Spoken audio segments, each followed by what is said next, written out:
J.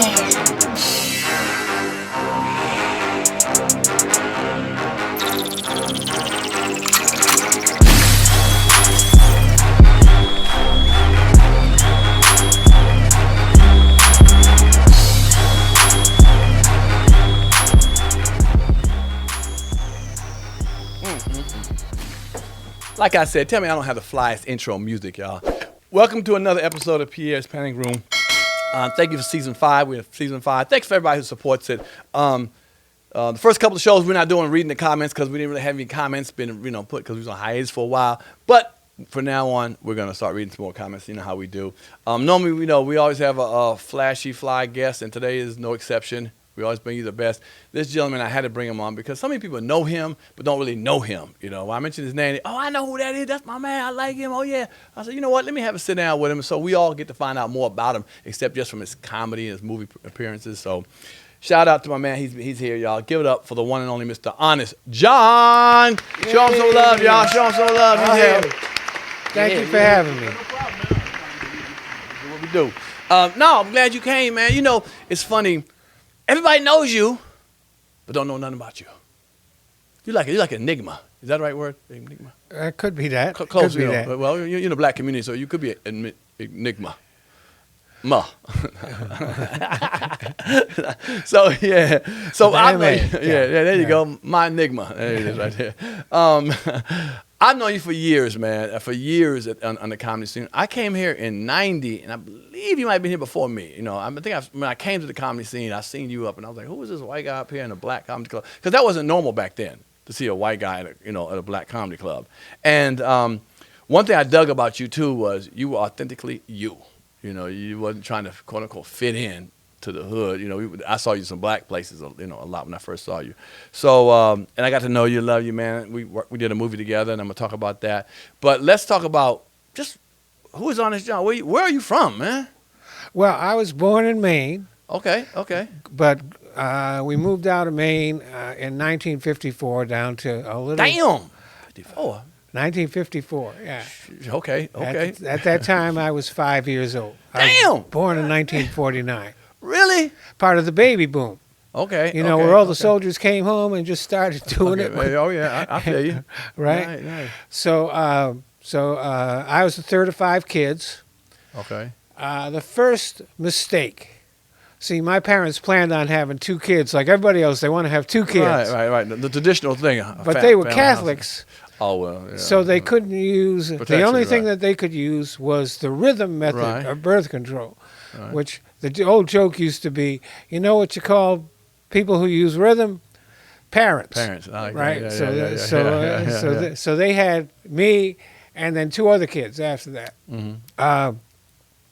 So I was like not really wanted. Oh, okay. Did you feel that as a kid? There was a kind of a thing, you know what I mean? There was a right. kind of a thing where just like I couldn't put a finger on it, but something felt strange. Just felt weird. I felt like I didn't belong. Did you have a brother and sister, or 2 sisters, 2 brothers? 2 brothers, all brothers. All brothers. So all 2 brothers. So they got the big pieces of cake, and you got the little slice, a little smaller slice. Matter of fact, now I was born a week before Christmas. Okay. And there was Jesus is here. Oh, okay.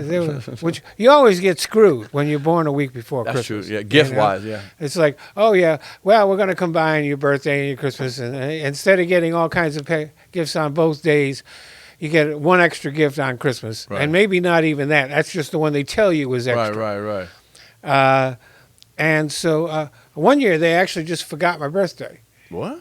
Yeah, so, Christmas busy time. Oh, well, I can see that. Okay, yeah. And they just forgot it. So, how old were you when they forgot that? What's that? How old were you?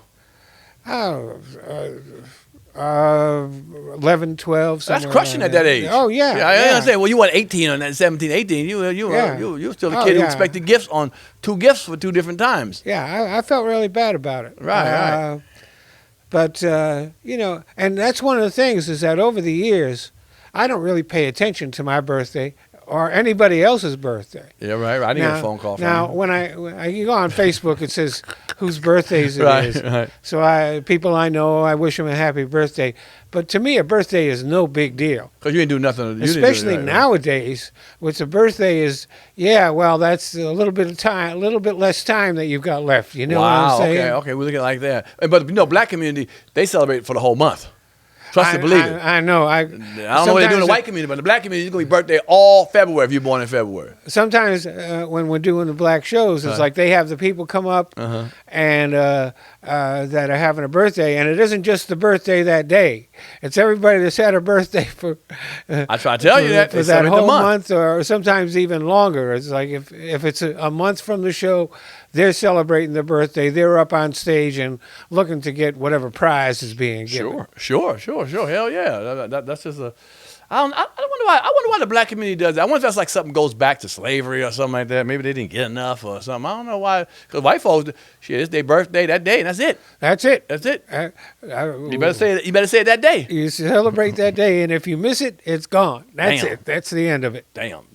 Yeah. I noticed that. All right. So was anybody in your family like entertaining, inclined, like musicians or funny people? Did you have anybody in your family like, man, because you became a musician? Not really. No, just me. Okay. Everybody was good singers. As a matter of fact, before I got into comedy, I was a singer and songwriter. That's what got me out to California. Came out here to do that with a couple of friends. Right. But let me ask you real quick, because you got into comedy, urban comedy. Growing up in Maine. Didn't grow up in Maine. Oh, sorry. You growing up in Rhode Island. Okay, Rhode Island. Well, Rhode Island too. There wasn't that many. So you're so cool with black people and hanging with them. During that time, let's be real, in the 50s, 60s, there wasn't that many black folks. Although I did have a friend by the name of Wayne Ferrier. He was black. Cape Verde Portuguese. Cape Verde, right, Cape Verde. So he was black. Right. And used to play basketball with him and stuff like that. Right. But did you feel like racism back then, like being in Maine, in Rhode Island? Didn't notice it till the protests and the demonstrations happened in the late '60s. And in the '60s. So right, I was like, oh, okay. If it happens. This was going on down south, and I would see these things that were going on, and it was shocking and horrifying. Sure. Because you'd see the cops beating up the people that were crossing that bridge, or sitting at a counter wanting to be served. And where I lived, it just wasn't an issue because there weren't enough black people there to be an issue. That's what I'm saying. To make it an issue. Right. It wasn't like Wayne was going to go down on the corner and protest. Right, protest by himself, solo dolo. And he wasn't having to deal with that stuff because, if he went into a place with us, he was our friend and he would get served or all that stuff. There wasn't any real problem in the neighborhood. Right. I'm sure there was a lot of racism there, but it wasn't noticeable. Right. I get that. I can see that. Okay, so after a certain age, how old were you when you came to California to pursue your musical dream? I think I was 26, 27. 26. So before that was 1977. Okay, so before that though, were you like playing in bands around town type of thing? I was in a band. Now before that, when I was in high school, I decided I was going to be a priest. What? Yeah, I was going to be a priest. Okay. Studied for a year, went to the seminary for a year. And I see that. Huh? I see a priest out here. I can see a priest. You have that priest look about you. Well, but the joke is, but since I'm not particularly attracted to small children, I quit. Hey. Go ahead. But you go to a seminary, and when you're in high school, it's too young to make a decision about something you're going to do for the rest of your life. Especially like not have sex for the rest of your life. Going to make that decision in high school? Right. I don't think so. So after a year, I told my parents I didn't want to do it. My parents, my mother especially, she was so happy that I was going to be a priest. Of course. And then when I said I didn't want to be a priest, she said, "Fuck that." She was upset. So then I went to the regular high school. Okay. But the thing about it was that the education was so good at the seminary that I was way ahead of my class. Right, sure. In high school, I was getting straight A's even without even working hard. Wow, nice. You know, so that was worked out. So anyway, then I went to college, and during college, I started. I got interested in psychology. Okay. Now my major was English, but what happened was there was this treatment center for ex-drug addicts called Marathon House in Rhode Island. That sounds familiar. Is that still around? What? It's still around? I don't know if it is or not. That name sounds familiar. I don't know if it's But a chain or something, but go ahead. It was one of those things where they did encounter groups and stuff like that, sure. and all that. So they had a place up in Providence that was a coffee house. It was called the Rubicon Coffee House, and people who were, well advanced in the program that were going to be starting to go out into the community, they would work there. And so I started going there just for the music and all that kind of stuff. But then I got involved with doing encounter groups and things like that, and later turned that into a career. For years, I was doing counseling. After I got out of school, I was at a counseling center in Connecticut. And then I started working. I worked at mental hospital in Rhode Island. So you were basically preparing yourself for Hollywood. Shit, you know what I mean? Basically. But what did you? So when did you pick up the instrument and start playing music? You wanted to be a person. Oh well, when I was in my teenager. As a matter of fact, that's what started me going to the coffee house. I wrote a few folk songs, and I'd go. So you were back there with like Bob Dylan, Joni Mitchell, America, I guess. But not that, but like because we're talking about '68. Yeah, I was into folk music and stuff folk like music, that. Yeah. Dylan, yeah. Dylan, right. Simon and Garfunkel. Right. Oh yeah. Oh wow. And you played it like a guitar? I played guitar. I taught myself how to play the guitar. I never had any lessons. Nice. So you sing too? Oh yeah, I'm a good singer. Really? Yeah. Nice. Okay. So so you sang you could sing solo? Yeah, I was solo at that time, but then I mean, sing solo. We can't hear you. I want you to sing real low. It's my show. Well, no, go ahead. I can do a little bit of a song that I wrote. Okay. Matter of fact, let's go. It's called Up in Heaven, No One Ever Sings the Blues. Okay. It's called Up in Heaven, they play harps and lyres, no guitars, got no amplifiers. No sad songs, no mad songs, no songs about death and despair, only hymns sung by a choir. And everybody's singing hallelujah in voices that are never out of tune. Nobody lies, nobody tries to screw you. Oh, shit. And it never ever rains unless you want it to. Yes, it's true. Up in heaven, no one ever sings the blues. Oh, okay. All right. Okay. By the way, that song is one of 11 songs on my album. I have an album out on a site called Bandcamp.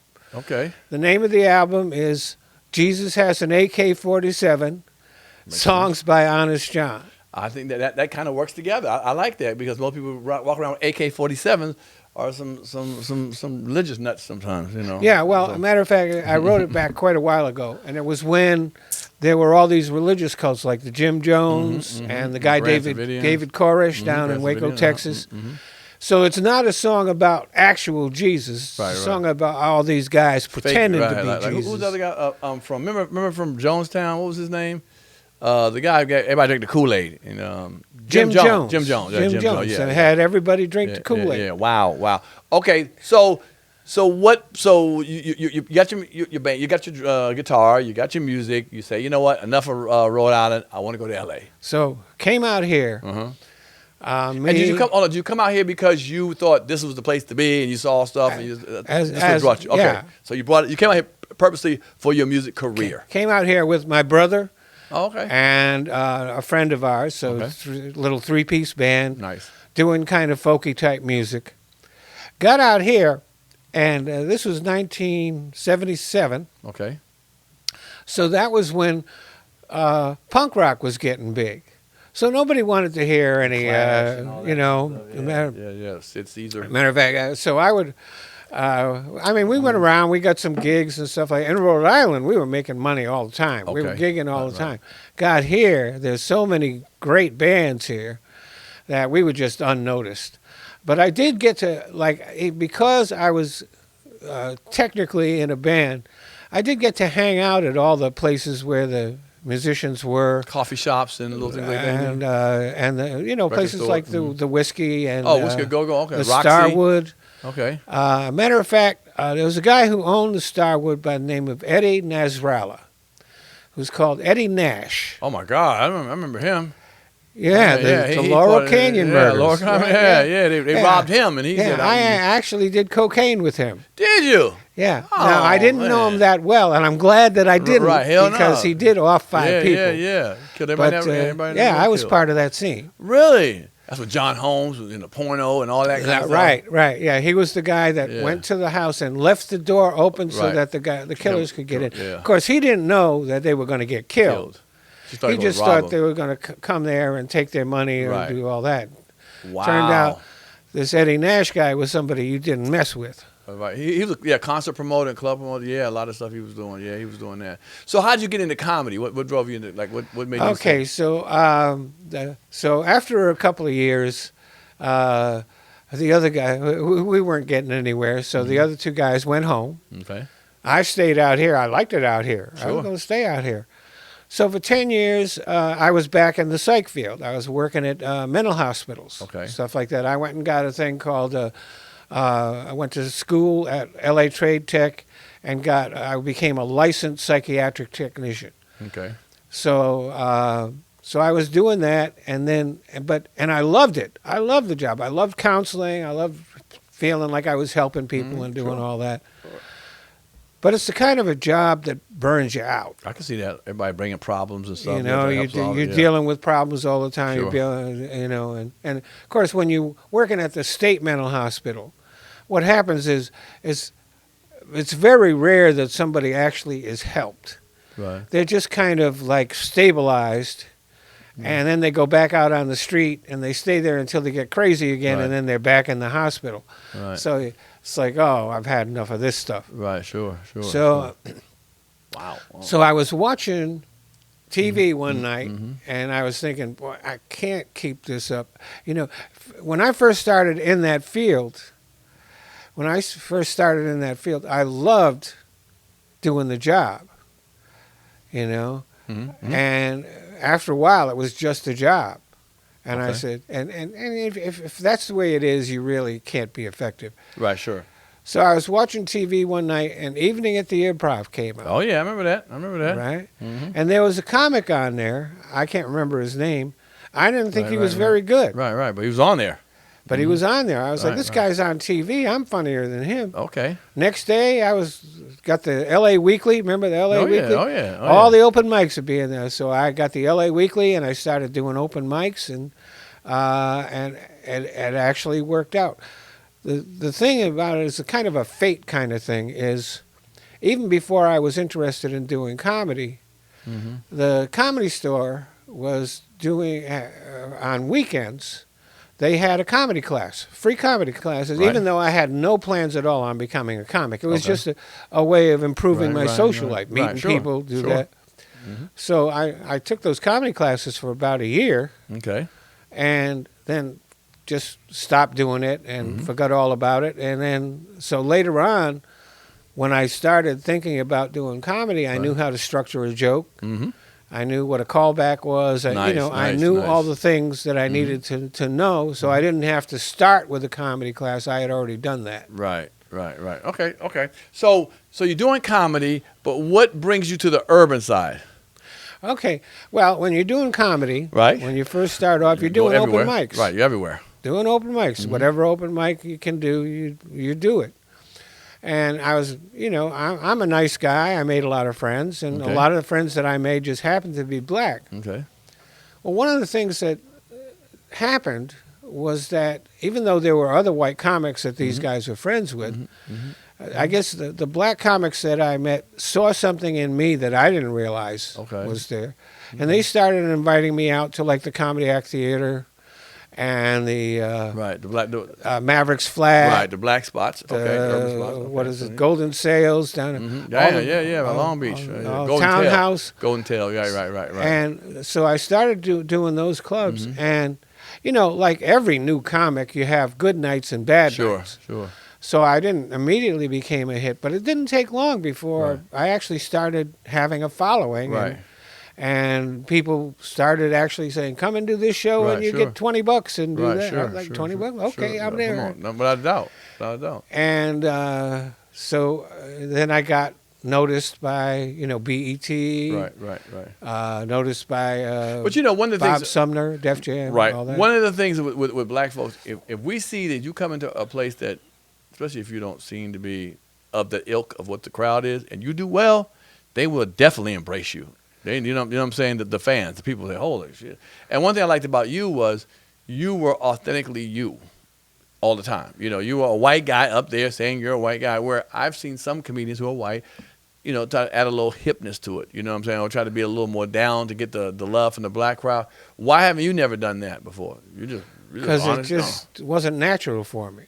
Oh. I just would go up and do what I do. Right. Now, one of the things that I always was doing was commenting on the stuff that was going on. Right. And a lot of what was happening was racial stuff that was going on back then. This was, I started in 1987, 88, and there were a lot of things going on. The Rodney King trial happened. That's 92. That's the 90s, The 90s, right. Yeah, so I would always comment on that stuff. But if you're in the 80s, did you run into like, what's the name of the Comedy Act Theater? Baby's Kids. The guy Robin Harris. Did you see Robin Harris live? I started doing that just after he passed. Just after he passed away. I came here so after I he never passed. met him. Okay, you never met him. I never met him. Matter of fact, the person that was emceeing at the Comedy Act Theater a lot back then was Guy Torrey. No, Joe Torrey. No, it was Guy. Guy was really? Yeah, and even though he was young and just coming up, he was emceeing the open mic. Oh, open mic, because when I got here, DL and Joe Torrey were alternating as the host. DL Hughley and Joe Torrey. Yeah, Guy, when I got here. Guy was doing the open mic. The open mic. I forgot because you were doing open mic at the time. And I came in pretty much professional. Yeah, DL. Who else was going through? Look around. Oh yeah, Keith Morris. Keith Morris. Oh yeah, yeah, all those guys. Whole bunch of Hope Flush out there. Hope Flush. Jamie Foxx. Yeah. I saw Jamie Foxx come through there. Oh, and over at the Townhouse, Juan Dexter. And, right. Yeah, and Hope. All those guys there. Yeah. And do you feel like you got more work doing black clubs than you did the white clubs? Yeah, after a while. Right. And matter of fact, one of the people I was tight with who passed away the last couple of years was D. Militant. Oh yeah, Darryl Littleton. Mm-hmm. Rest in peace. Yeah, we were really good friends. We would after the open mics, we would spend like hours sitting in our car smoking weed, talking about comedy. Right. You are a weed lover. I always smoked weed. Oh yeah, still do. Ain't no wrong. That's what just keeps you. Now I'll say something about you. I'll say this: you have the Morgan Freeman effect. You've looked the same way for the fucking last 30 years, man. Did you ever look young? Were you born like this, man? Well, actually, since the change is slow, people don't notice it. But when people tell me I look like just like I did 20 years ago. 30 years ago, I first met you. I'm like, well, I guess 20 years ago I really looked like shit, you know. Well, you're the one person. I told you one day you grew into who you look like now from back then. You look like were you premature gray at like 18, 19 or something? No. Really? Back then, my hair was dirty blonde. Oh, okay. right? So the change to right now is pure white. Right. That change was not a big change. It isn't like if I had jet black hair. Right, and that's then true. it Maybe came that's back. what it was. Okay, because you've You know? always had that look ever since the day I met you. You know, even the damn tie dye. You know what I'm saying? You're the dude that rocks the tie dye. What is it about the tie dye? You love wearing tie dye shirts. Well, I wanted to have something that would distinguish me from the other people. Smart. And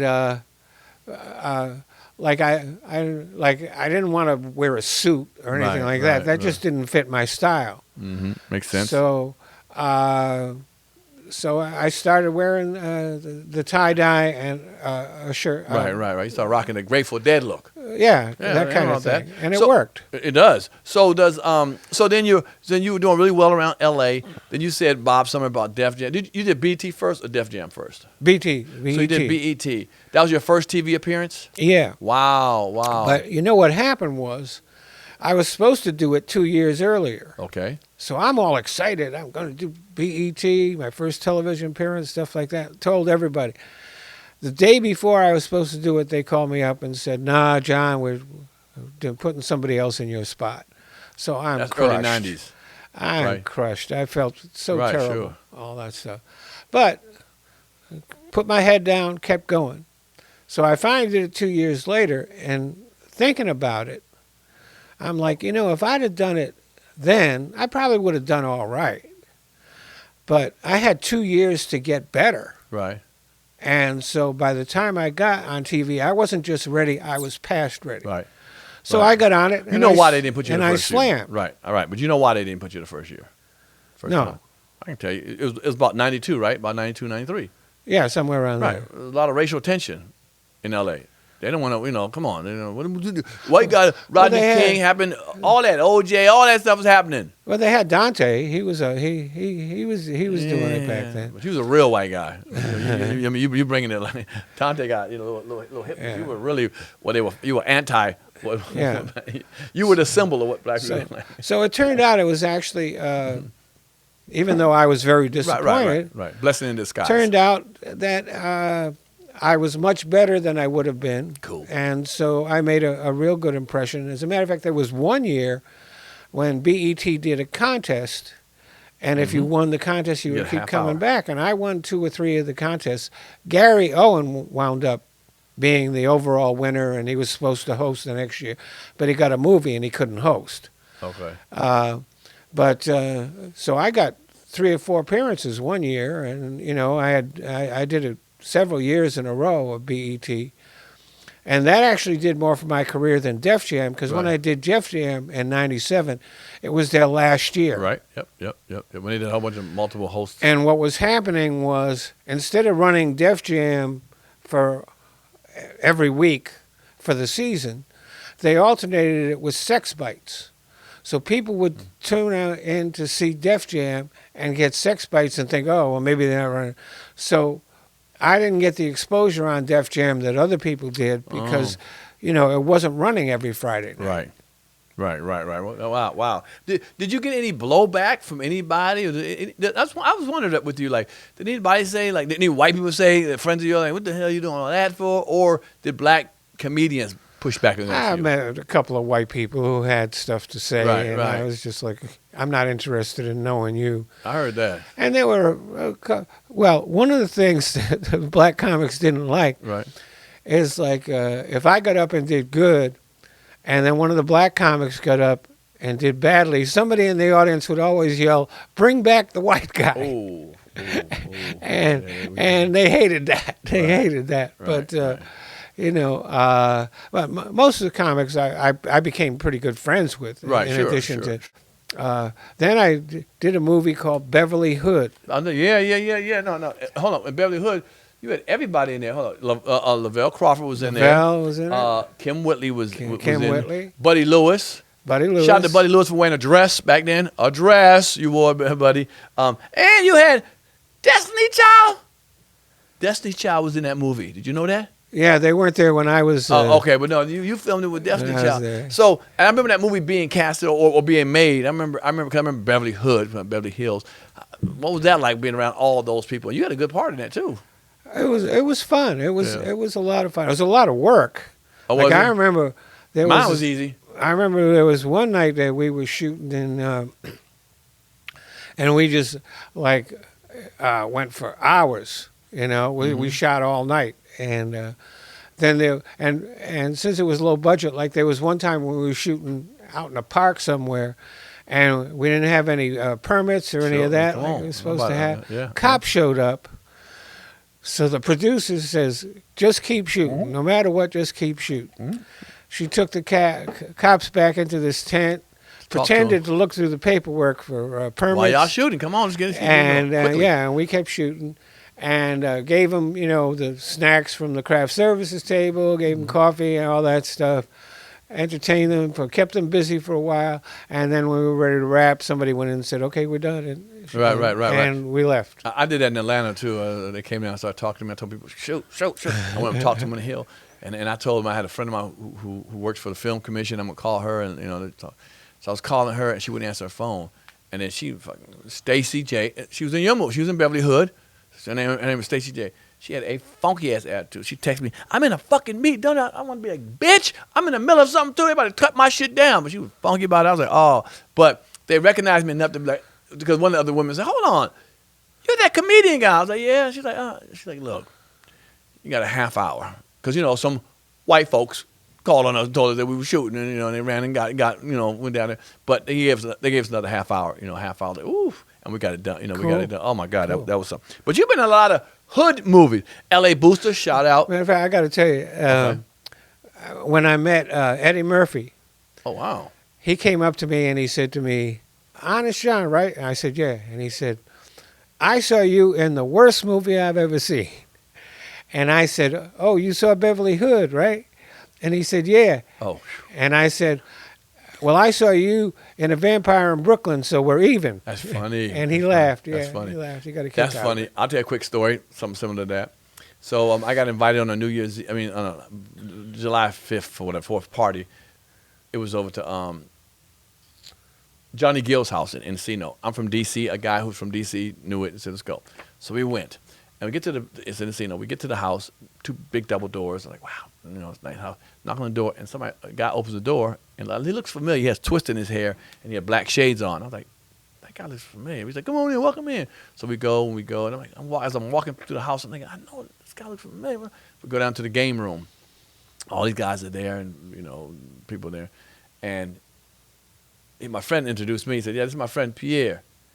And the guy took his shades off and looked over at me, and it was Eddie Murphy. He was doing the movie Metro with the twist in his hair. I ain't never seen him with twist in his hair. And he was like, "Oh yeah, you the BET guy." And at that time, I had just finished working BAPS and how to be a player. And like, BET my lowest thing.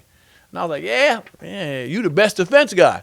And that shit was quiet. And everybody looked at me. I felt like that commercial Southwest. You want to get away?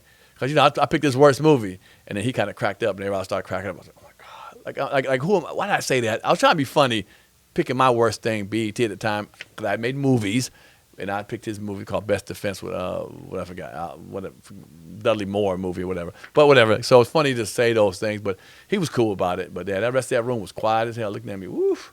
But you've been in a couple. I didn't know we worked on. What part did you do in Wash? I was in the Wash. In the Wash, yeah. I was Manny.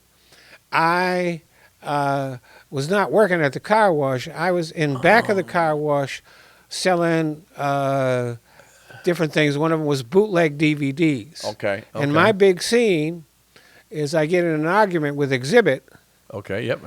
You know, about the bootleg DVDs, and he wants his money back, and I'm like, "Hey, that's the way it came from the factory." That's funny. So that was my big scene in that. Right. You did Heaven on 7. The hell, I never heard that before. What's Heaven on 7? That's B. Cole. Oh, that's my man, B. Cole out of Chicago. Yeah. Shout out to B. Cole.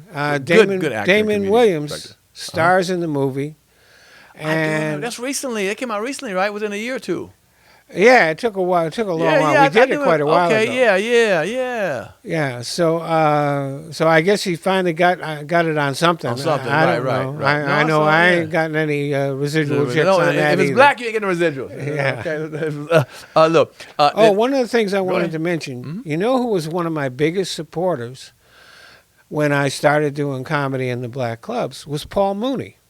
Paul Mooney. Which surprised me because, you know, I mean, his basic deal was talking shit about white people. Yeah, yeah. But he was always very, very supportive. Gave me the best advice I ever got as a comedian one time. Don't say nigga. I got off stage. Don't say nigga. And, you know, a lot of times if I would get a big laugh, I would kind of I'd be eager to get to the next joke.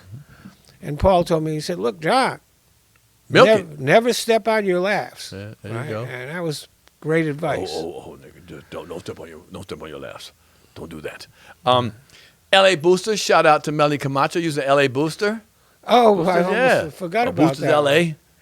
Yeah. I almost forgot about it. You had a whole bunch of comedians in that. She had Tiffany Haddish. Of comedians. She had shout out to her, man, for Melly Camacho for putting that thing together. What did you play in L.A. Boosters? Or Boosters L.A., I'm sorry. You don't remember? I was just the white guy. Oh, okay. You're a guest spot. I think it was a cop. I believe I was a cop, but I didn't have a police uniform or anything. Hell no, you're undercover. Undercover. Yeah. That was me. So I only had a couple of lines. It was one scene. It went by quick, but I do appreciate her thinking of me for that. But that's the thing, man. Everybody up against the 8 ball. You've been in a plethora of films, urban films.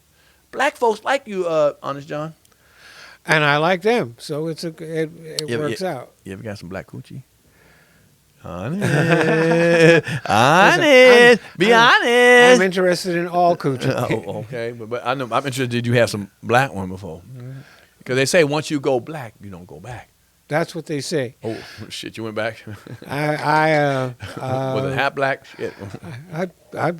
I'm interested in all coochie. You've dibbled and dabbled. As a matter of fact, one of the jokes that I have is I talk about, I say I like Asian women. Okay. I think they're cute and they got that pretty hair. Okay. And don't you brothers act like you don't like no Asian hair. Okay. You just like it on black women. Oh. And then does the same thing you did. Yeah, I like that. But yeah, I've gone a couple places, but hey, but I've returned to the motherland. There's nothing that says that you have to stay in one place. Right. You can experiment, you can do things, and maybe you find somebody that is compatible, and maybe like me, you just wind up staying by yourself. Yeah. I'm gonna tell you, I love this guy here. To live in L.A., first of all, I bow down because it ain't cheap, okay? Even just the price and even just the traffic and parking and all this craziness, just in L.A., to make it in this business. So I see the hustle and the grind. I respect that. One day I had to give this man a deposit for a show. I don't know if you remember this. And I was way down on Wilshire, and he lives off Wilshire. He said, I'm coming to get the money. It's at nighttime. And this brother caught the damn bus to get the money. I said, what in the hell you got the bus for? You have a car. He's like, I ain't giving up that parking space. You remember that? You're like, I ain't giving that damn parking space up. Look, yeah, where I lived. Koreatown, I think it was, or something like that. Just outside of Koreatown. Just north of Koreatown. Where I lived, one day, on Wednesday, you couldn't park on one side of the street for street cleaning, and on Thursday, you couldn't park on the other side of the street for street cleaning.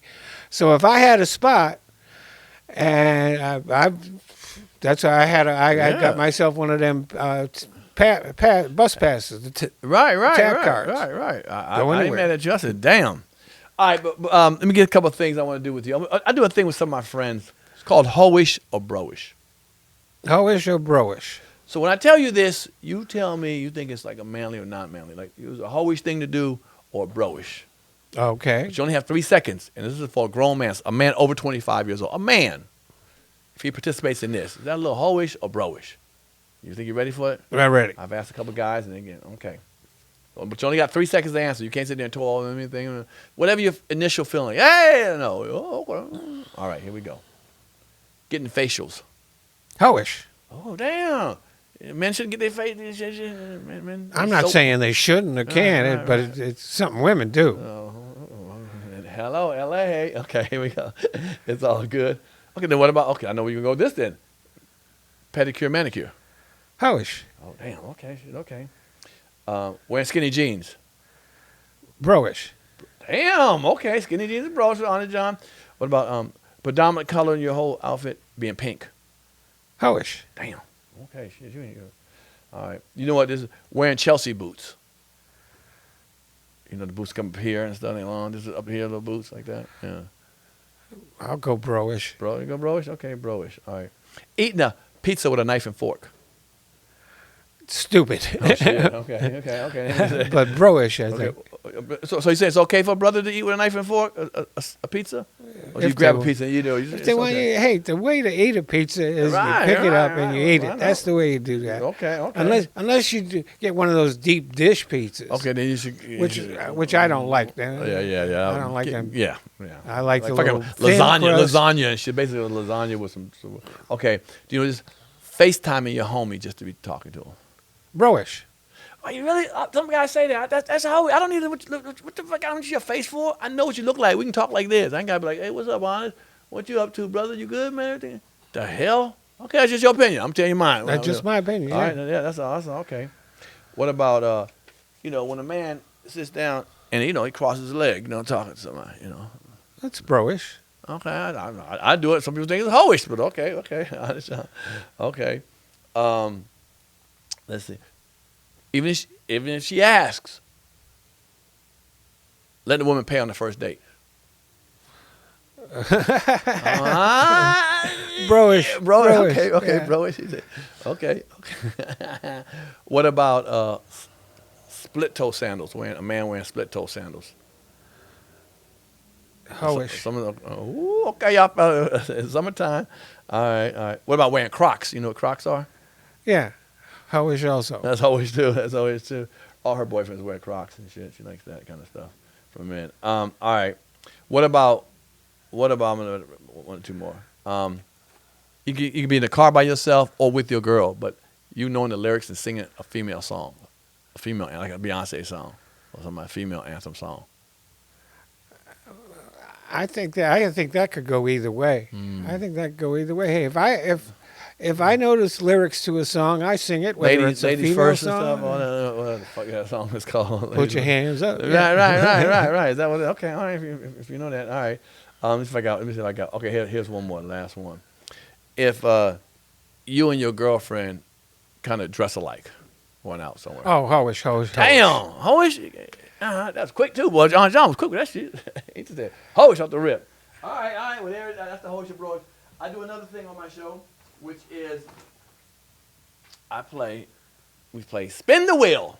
Spin the wheel. If it Okay. lands on something, we need you to participate in it if it lands on something. All right. Some of the things on here are, what's the, wow, I don't know if you remember this one, but far back. How you lost your virginity. Would you get some off your chest? The biggest lie you ever told. Who would you change places with and why? We do a celebrity crush call, which is kind of like a phony call, but I want to see as an actor how you would what's your macking game if you're trying to get a girl to come to your house or whatever. But you give us a name like hey, Halle Berry, how you doing? You want to come over tonight? Got some food? Set the table if it lands on that. See if you're a good actor. Just ad lib. See if you can do that if it lands on that. If you had to get rid of one of these three things that you could live without, being the worst in a female, would be your face, teeth, or booty.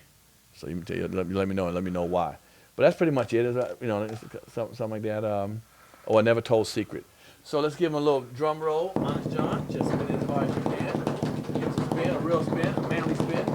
Is that what we're doing? That was hoish. Okay? That was hoish, bro. You better put a spin in. Spin that thing. Okay. There you go. What the hell is it? Fall on. How you lost. You can want to tell if you want to tell me how you lost your virginity, or it really landed on face, teeth, or booty. Which one we get rid of? Do you remember how you lost your virginity, Honest John? Yeah. Do you remember that? Okay, let's quiet everybody. You got about a minute to now. Now we need to hear details like what happened, where you at, who she was, what you had a crush on, or whatever. So you got a nice minute to minute and a half to tell us the story. Quiet on the set, ladies and gentlemen. This is Honest John telling us how back in the 1800s he lost his virginity. I lost my virginity to a prostitute in New York City. Damn, that was quick to the point. Shit, that was, it normally takes about a minute for people. Okay, so you were in New York City. How old were you around that time? Early 20s. Early 20s. So I got all the way through high school and college without losing my virginity. Damn. So Okay, so let me see. So one night you're in New York City. You're horny. You're starting. You've been horny a couple times before. You decide I'm going to try the real deal this time. Yeah. Yep. And did you know where to go? You said one of your friends said go down there to the 100 whatever 48th Street or 100th Point, hell, whatever the hell it was. all you had at that time they hadn't bothered, chasing the hookers out of Times Square. So okay, Times Square. Right in Times Square. How'd you pick the first one? Did you want somebody tall, white, blonde hair, big titties, ass? What was it? Blonde, nice looking. You wanted somebody nice looking? Nice looking, and turned out she was really nice. They all are. She was No, going to college, they college and shit. They ain't all like that. They ain't all like that. As you would know, thank you. She was very nice, very patient, very sweet. Hold on, what was the price? Back $20. then? $20. Woo! Okay, so did you go somewhere with her, or you were back in the car, the alley, or what? Went up to a hotel room. Okay. A motel room. Okay. Back then, did women have the motel? So that was already? like another $15. Oh, you had to pay 15. Okay, so we had 35 now. So total 35. Right. Did she did she go all the way with you? I mean, not all the way, but like suck it. Like, yeah, did. She was really gave me a much better impression of hoes than okay. Because after that I was like, oh, I think I'll do this more. Right. The hoes all nice and sweet. And then I found out that most hoes were not as decent as her. Not, well, as a matter of fact, most of the time after having sex with a hoe, you don't want to have sex anymore, not because you're satisfied, but just because you don't want to have sex anymore. Wow. Right? You know what I mean? It's like, oh man, this is nasty. Damn. So I stopped doing that pretty quick. You didn't see that hoe no more? Nope. Damn. But you went back down there again and went back down there again. Where that hoe at? Where that nice hoe? Didn't see her. Damn. Didn't see her. Damn. Do you remember her name? Do you have like a whole name? I have no idea. Trixie? No. Oh. Damn. No, I don't know if she even gave me a name. You didn't give her. Yeah, she gave you a half hour. So that's all you needed. Yeah. Did you pop off quick? Back then. After the first 5 minutes. Yeah, it was pretty quick. Damn. Yeah, she made $20 for like 30 seconds and shit. That's pretty good.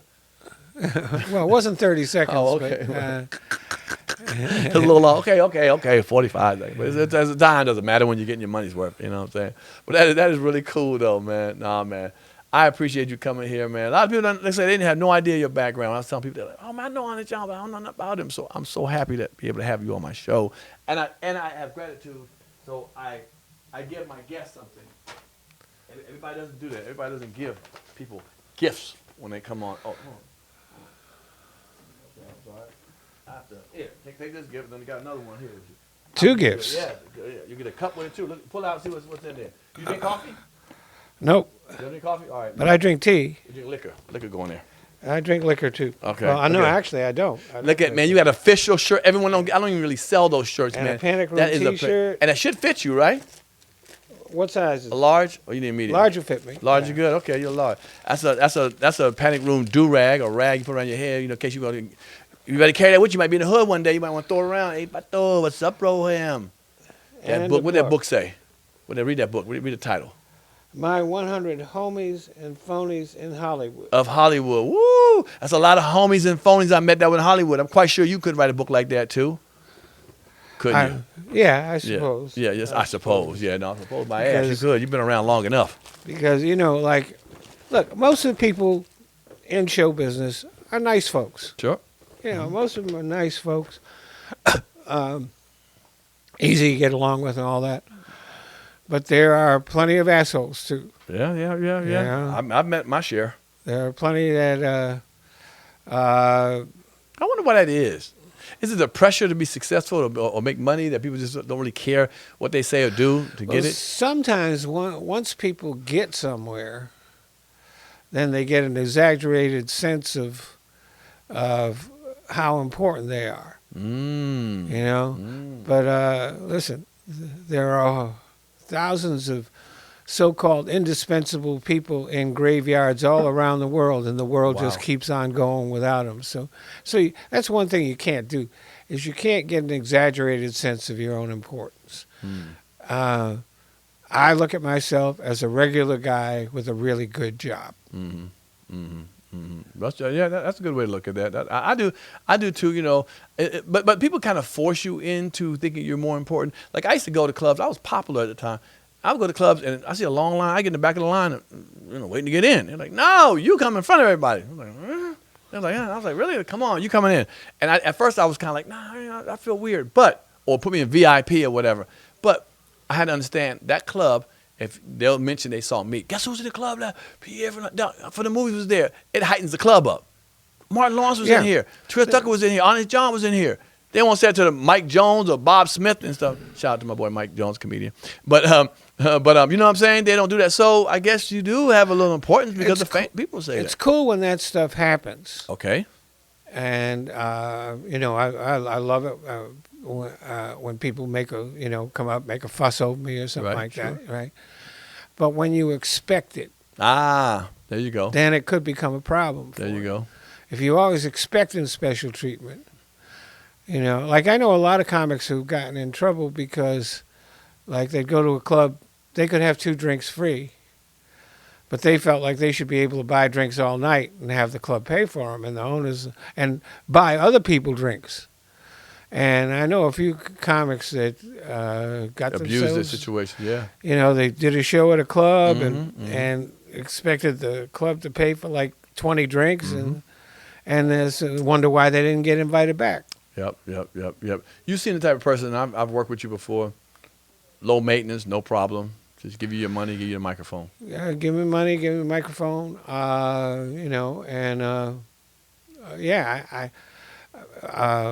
Give me a bite to eat. I don't drink, so instead of alcohol, I'll have a bite to eat, and we're good. And some black punana. John like that black punana. Punana is vagina. Oh, a sister. Yeah. Give him a heart attack. Let him come and go at the same time. Listen, when I was young, right. When I was young, I was very interested in chasing Coochie after the show. Right. As I got older, it just was like, I really don't want to bother with it. You know what I mean? Right. Like, especially if you got you're doing a show, you get out late at night. If you got to get up at 6 o'clock to catch a plane, you don't have time.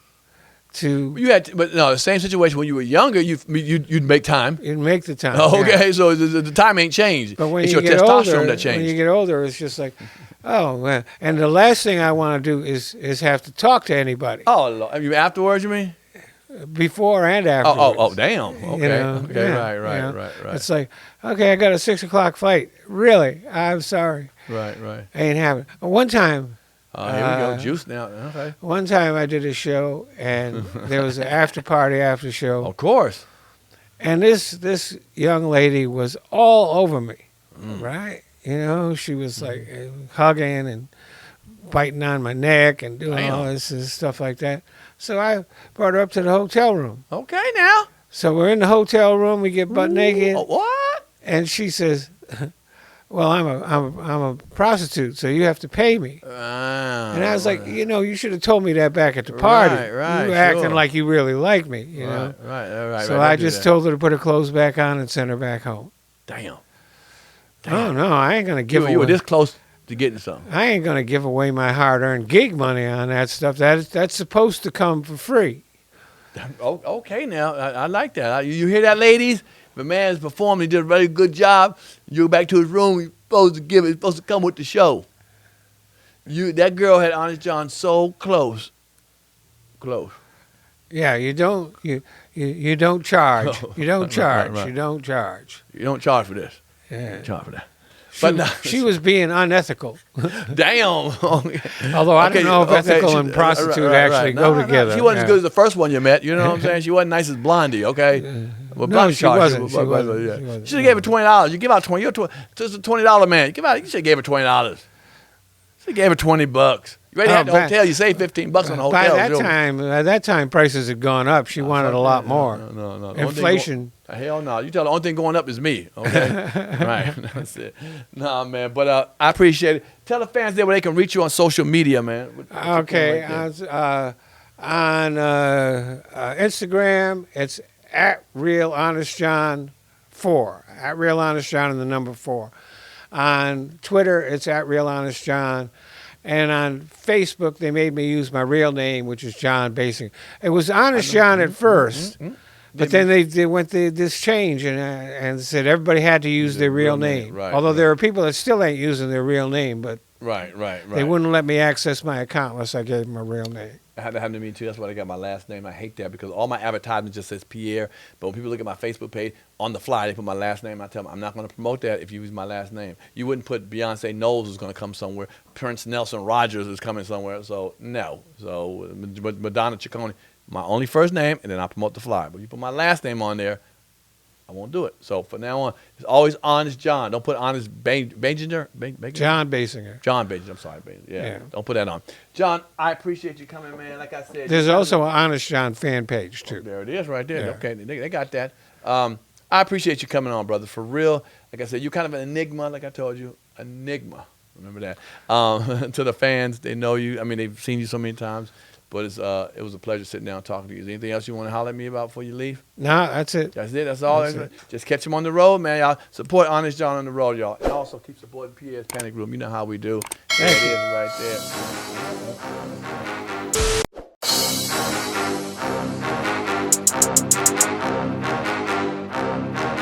Yeah.